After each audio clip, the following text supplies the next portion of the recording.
I don't want to watch that Michael Jackson thing. First of all, it's weird because he's not alive. He's not alive to defend himself, so Correct. it's weird. Jimmy said that Michael said this was a I don't believe a word of anything in this documentary. Okay. 14 times they said not guilty. He was totally exonerated. So why are we going through a documentary on this? What's the point? I don't think we need a documentary on this. I think there've been enough. And I didn't want to participate in it because we don't need it. The new Netflix documentary has pushed Michael Jackson's name back into controversy, but this time he is not alive to defend himself. That is why so many people connected to Michael are angry and refusing to support it. To them, this is not a fair investigation. They believe Netflix is bringing back an old case that was already tested in court while ignoring key facts, witness problems, and testimony that helped Michael's defense. For his defenders, the documentary is not the full truth. It is another one-sided attack built to make him look guilty again. And what I also kind of didn't like much about the movie is that they show him with the chimp and the weirdo stuff and all that, and kind of surprised me that they shoved that all in. Maybe they felt they had to. I never saw any of that either.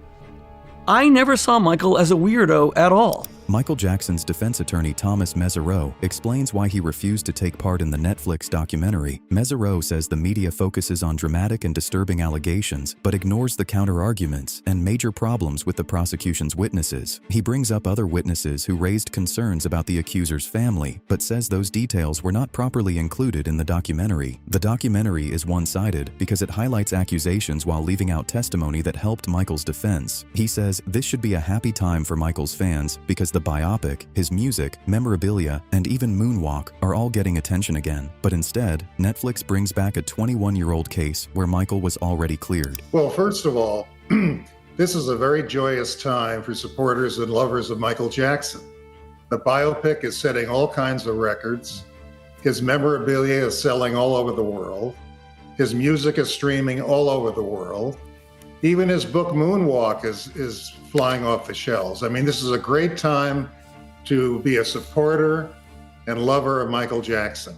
So why do we need a biopic not a biopic, why do we need a documentary in the middle of this that goes back 21 years in a case where he was completely exonerated? The jury deliberated for 8 days. They had seen almost 5 months of testimony.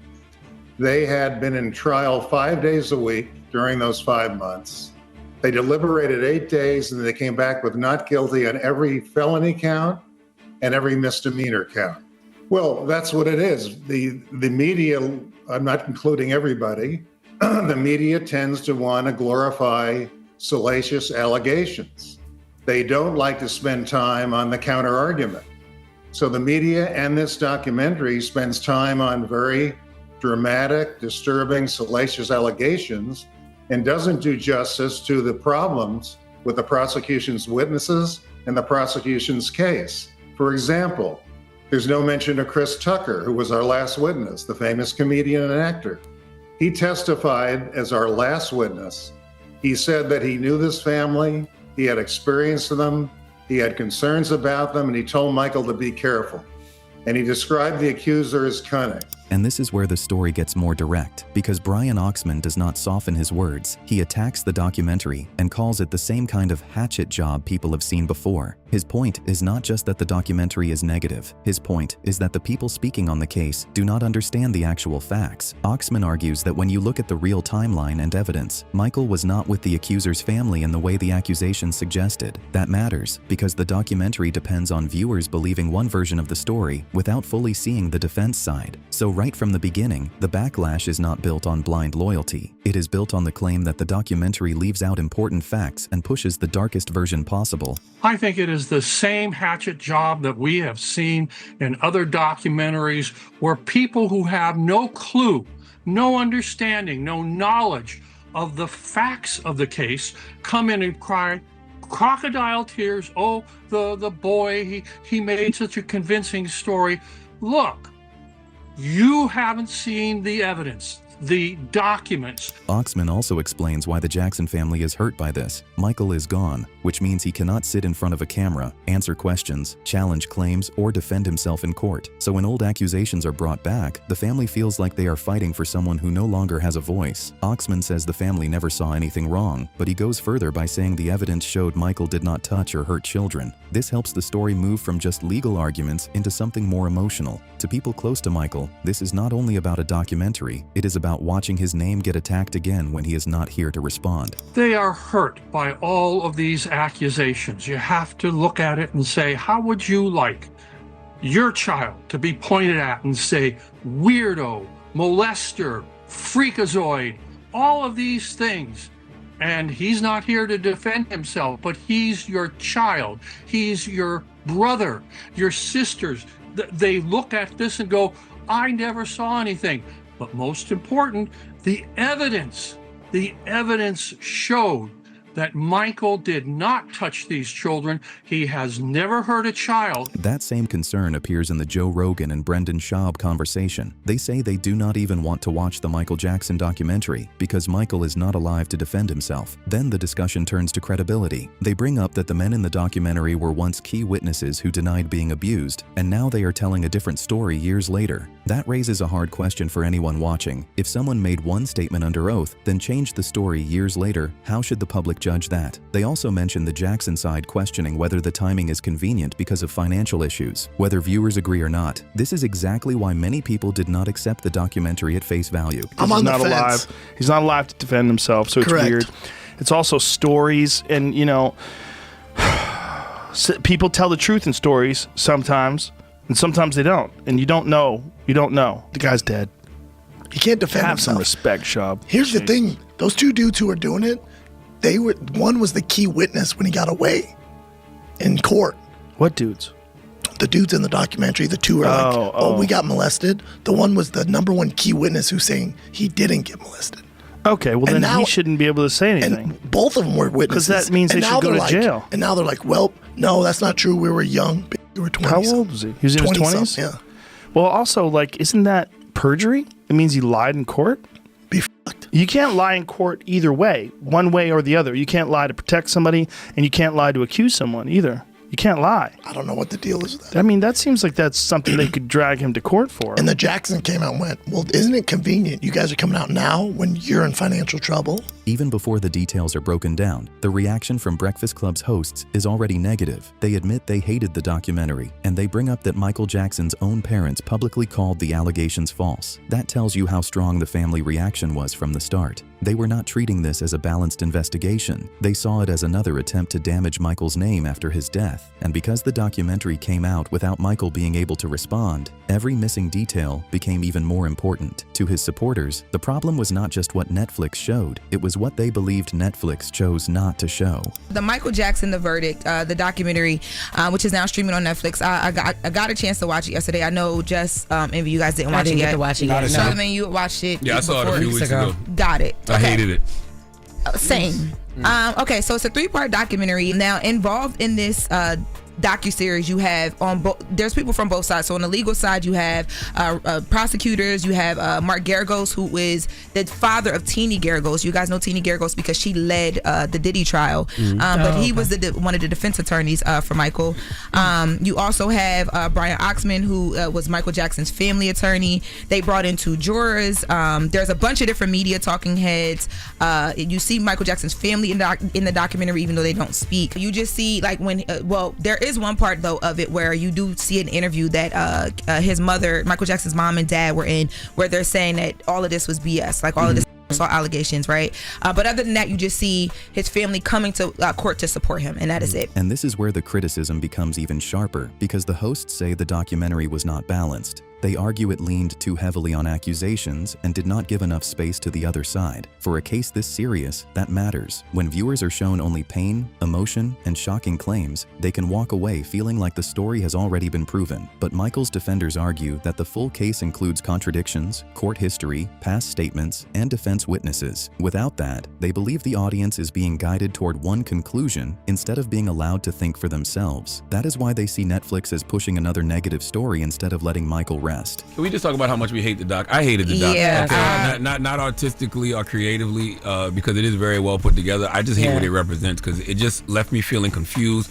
You know, I don't know what to believe. The accusers look crazy in this doc. MJ looks crazy in this doc. I just don't see what the intention of this project is besides raining on the parade of the MJ movie. Because when you go see the Michael Jackson movie, that film gonna make you feel good. Yeah. This doc does the opposite, and I don't think it's worth the backlash that it's sure to bring. And I still believe Michael is I think they care. I think it's for them. It was a check. Like they did that documentary. They getting paid off the documentary. What do they say?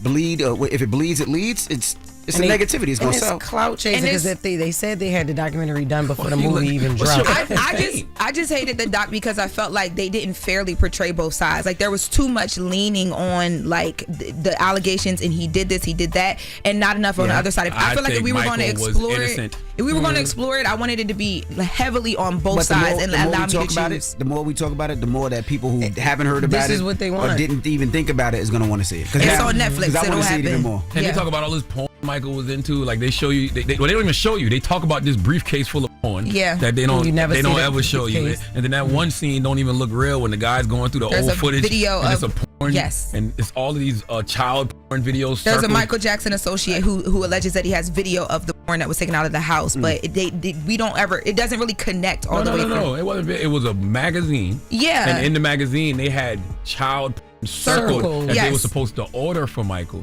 And when the guy asked him why, what is this? He said, "Oh, that's just a phase me and Michael was going through." Like, man, cut it out, man. Cut it out. Let that man rest in peace, please. Yeah. But the pushback does not stop with lawyers and commentators. People who were actually around Michael also speak differently from the image shown in documentaries. Rodney Jerkins, who worked closely with him, says he never saw anything wrong. That matters because people who knew Michael personally often describe a very different person from the one created by headlines. They talk about someone kind, shy, generous, and deeply connected to music and family. Jerkins also says it is shameful to bring these claims back now that Michael is gone and cannot defend himself. So again, the same theme keeps returning. The documentary may have a platform, but the people close to Michael say the story being pushed is not the person they knew. When you hear those allegations, I just think that when I think allegations are merely allegations, I feel as though like for people to come out after someone dies, you should be ashamed of yourself. Yeah, these days, yeah. Like even like leaving Neverland. Even before all of that though, like they're just allegations. Like we don't, isn't right now with everything going on in the outside world based off of allegations? Yeah, the whole Me Too movement. It's all based, not just Me Too, just everything though. Everything, yeah. Everything is based off of someone saying this happened and we don't know what really happened, right? Because we weren't there, right? Yeah. I never seen anything happen and I was around him a lot. I don't buy into propaganda. Yeah. I don't buy into all that fake stuff, like, because I really get upset when someone passes away and then you try to like kill their legacy. Like, what was it that you wasn't strong enough to do it when he was alive, so you want to, now that he's in the ground, well, let's take him further down. Then the conversation moves into a bigger theory about why Michael may have been targeted. Akon says the attacks began when Michael refused to give up control of his catalog. According to him, once Michael became too powerful in the music business, the whispers and propaganda started to grow. This is important because it changes the way some people view the accusations. They do not see them only as personal scandals. They see them as part of a larger fight over money, control, and ownership. Akon also remembers Michael as one of the most generous artists he ever met, which makes the public image even harder for him to accept. To him, the man he knew and the man shown in the media were not the same person. Because of that. But what Akon said was that, based on his relationship with Michael, he feels that all those accusations started when Michael refused to sell his catalog. So he had access to a lot of American, just value, and he owned it. And if he didn't own it 100%, he owned it 50%. You know what I'm saying? Like he owned a big chunk of America's value. That's the best way to put it. And at some point, they're gonna want to have the option to buy it back or control it to an extent. Mike just wouldn't allow it. And I think at that moment, that's when a lot of the propaganda and all this whispers and stuff start coming out about him, which was clearly not true. That could be true.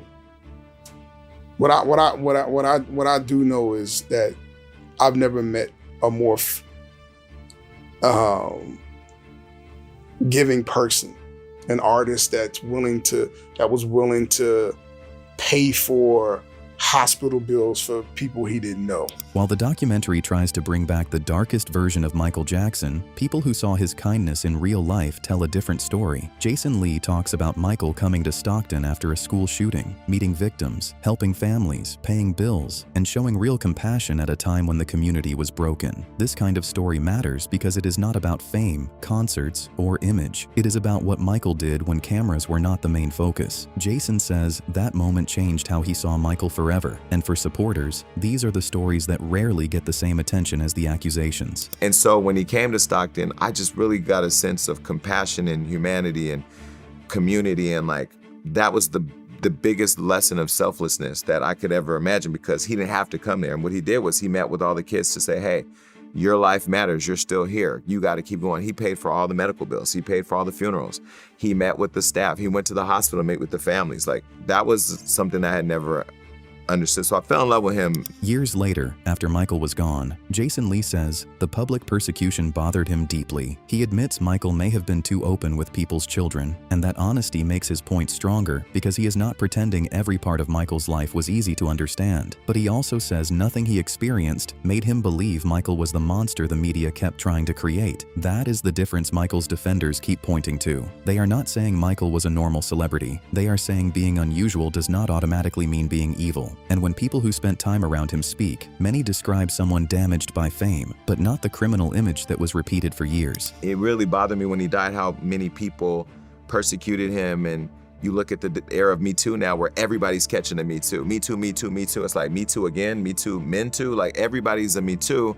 When you look back at Michael, and although he was, I think, more friendly to people's children than he probably needed to be in that personal space, for self-protection, I didn't get the sense from him on the phone or the sense for what he did for our community that was that monster they were trying to paint. Akon gives a similar view from inside the music world. He says he spent time around Michael and believes the public was never given the full truth. According to him, once he saw things up close, the media version did not match what he witnessed. Then the conversation goes deeper because Akon suggests Michael was not only fighting rumors, he was fighting powerful people who wanted to bring him down after he became too rich, too smart, and too powerful in the business. This gives the story another layer. To Akon, the attacks were not random. They were connected to control, ownership, and the fear of an artist who understood his value. So, no, but it was all bullshit.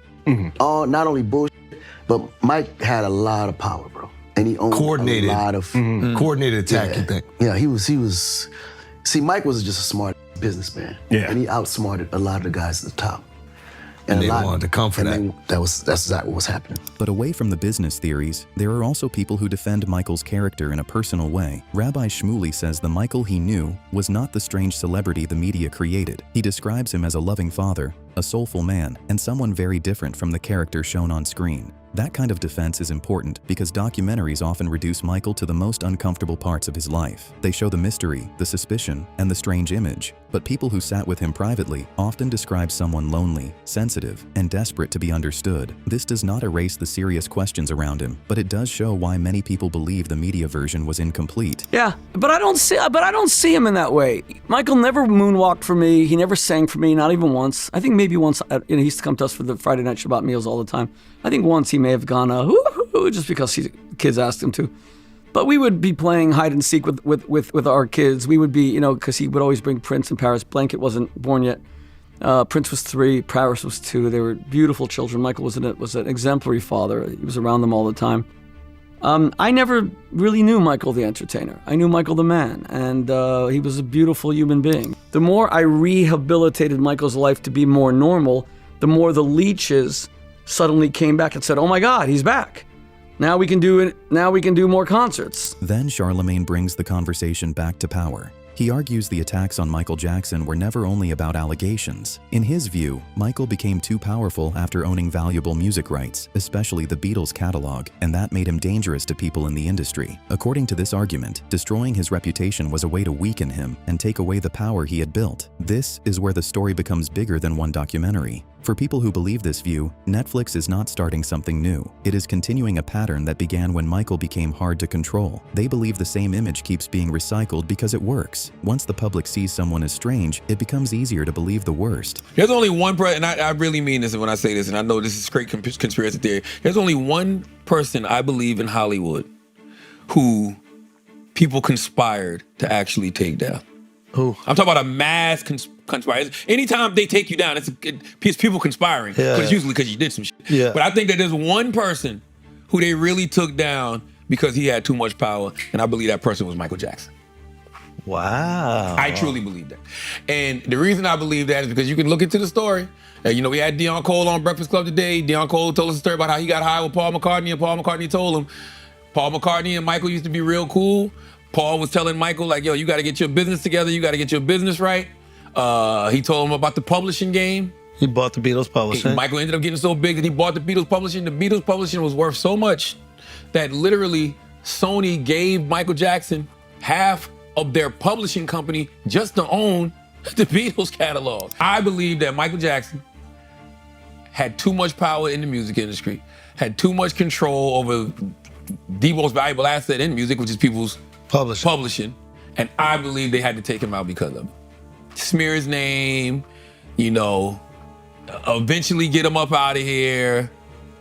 In 2016, they got it back for way cheaper than they probably would have paid if he was still alive. Michael's former bodyguard, Bill, says the accusations changed Michael, took away friendships, and made it harder for him to trust the people around him. What makes it even worse is that many celebrities who now praise Michael were silent when he needed support the most. So the question is not just why Michael was attacked, it is why so many people waited until he was gone to defend him. After the trial, after the accusations, it changed a lot within him. I know that. It changed him. And I think he lost a lot of friends. You know, I think a lot of people were stuck in between, did he or didn't he? You know, so a lot of people certainly took some back steps in whatever relationship they had with him. So the level of trust people, it was hard to say. Again, a lot was business. A lot of phone calls I received was about business. Personally, I can't say what people, friends calling him. The level of trusting anyone was difficult. So a lot of the people showing him love now, there was nowhere to be found when he was alive. No, by no means, none of them. I can't think of one, particular celebrity that showed sincere care and concern. If you watch till the end, make sure to like the video, subscribe, and turn on notifications so you don't miss what's coming next.